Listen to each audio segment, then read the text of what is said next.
Ikaw ba ay laging nawawalan ng kulay dilaw na stocks kay Freya? Kaya di ka makapag second skill kasi nailis ka na! Ito Lipax para sa'yo. Ang kailangan mo lang gawin ay bumili ka ng golden staff. Tapos atakehin mo yung kalaban.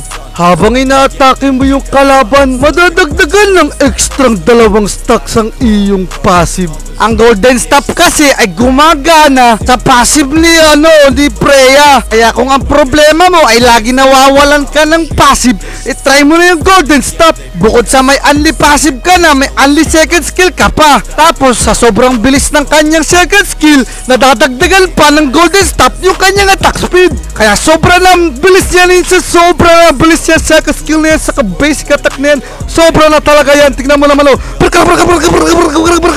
Kaso masasakripisyo yung iyong crit burst.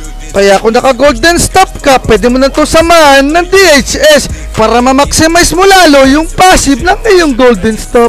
Saka meron na pala akong messenger GC. Click mo yung link ko para makita mo lahat. Mababait ang mga tao dito sa GC ko. Bukod sa mababait na, marami pang chicks.